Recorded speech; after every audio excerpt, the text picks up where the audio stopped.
Guys, pinatigil tayo ng ating kaibigan sa explore ngayon dito sa gubat kung saan may naghingi ng tulong sa atin.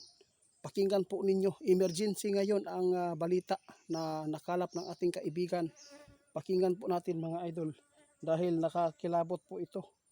Mayroon pong hinulaan si kaibigan sa ibang bansa na mayroon pong malakas na lindol na aabot po na mahigit 7.0 doon sa Venezuela kung saan nangyayari mga idol. Ito po ang sinasabi ko, mayroon pang susunod po doon sa Japan o sa Indonesia, no? Kung saan niyanig noong isang linggo.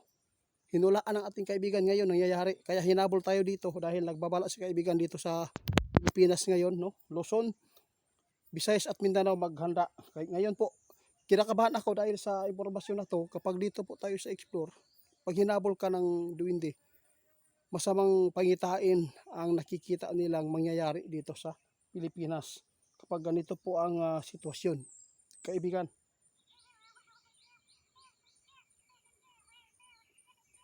Guys, sabi natin kaibigan, ipinapahanda ko ang lahat po ng mga Pilipino dito sa Pilipinas dahil nangyayari na ang mga hinuhulaan kong ipinapaabot sa inyo. Naalala nyo ba noong may nagpaabot sa atin doon sa Indonesia, niyanig ng 6.6 magnitude yata yun. Sinabi po ng ating kaibigan, nakita nila na mayroon pang susunod mas malakas doon pa rin sa ibang bansa. Ngayon, niyanig na po ang Venezuela. Maghanda tayong lahat ngayon dito sa Pilipinas dahil nakita ng ating kaibigan na ang part ng Luzon ngayon nanidelikado. Hindi lang po doon sa area na yan ay mag-ingat, pati sa Mindanao at Visayas.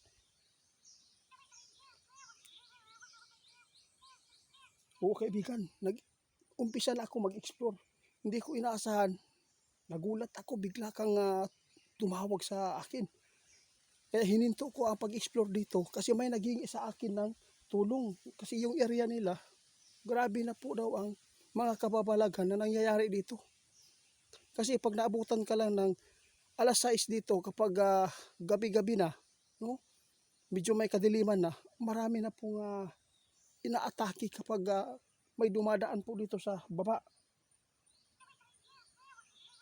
O kaya nagulat ako sa pagdating mo. Salamat din po sa inyo. Dahil mabigyan mo po ang ibang mga tao ngayon ng babala para maka-aware sila sa mga impormasyon na nakikita ninyo dahil po yung mga nangyayari doon sa ibang bansa talagang hinuhulaan mo.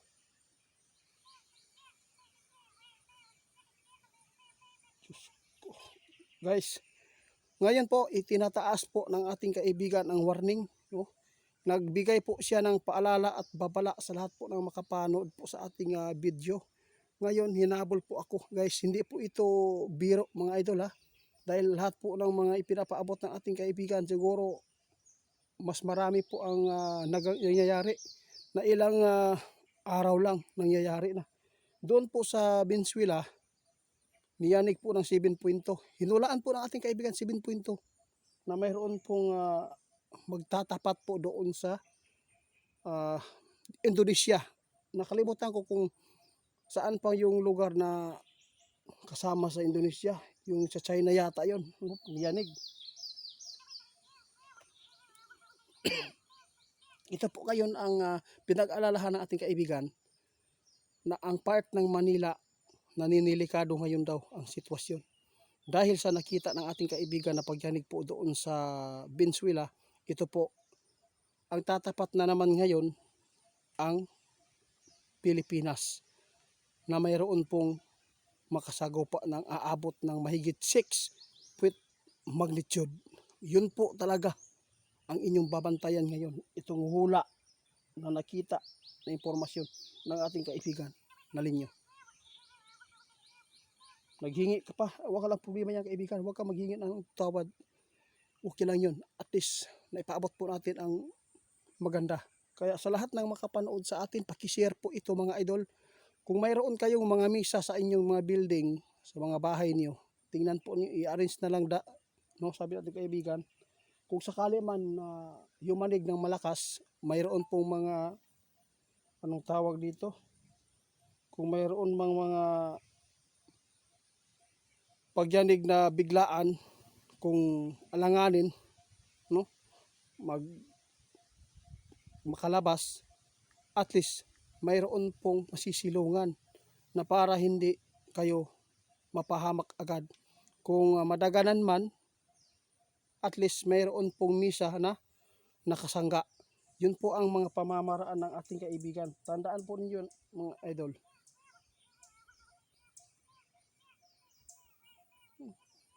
Salamat kaibigan. Grabe. Ito po ang tandaan ninyo.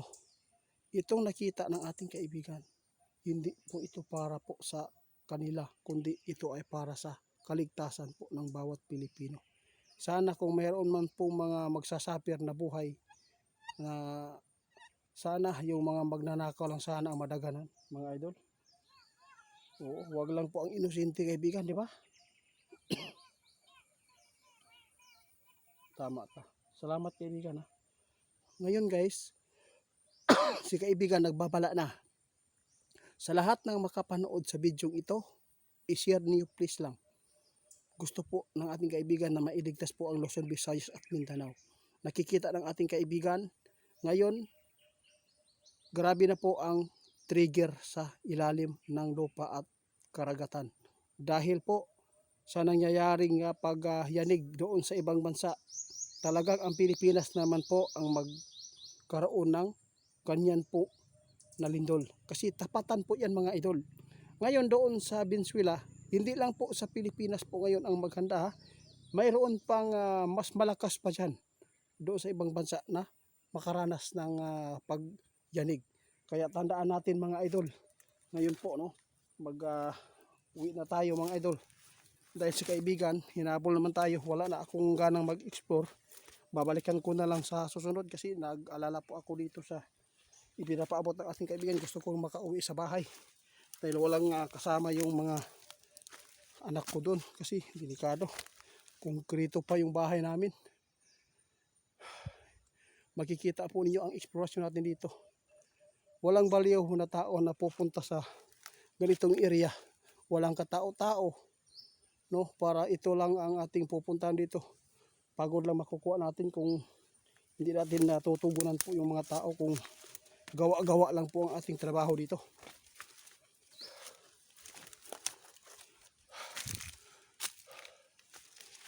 Tingnan nyo guys, may dinaanan, doon po ako kanina dumaan sa kabila.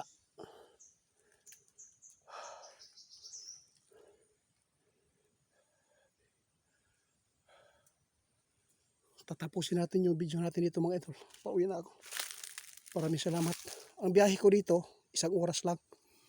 Kaya paki-report ni Ghost Hunter 88 fans. Maraming salamat. Mag-ingat po at maghanda po sa lindol mga idol ha. Nakikita ng ating kaibigan at naaamoy na talagang ang tatapat Pilipinas na naman.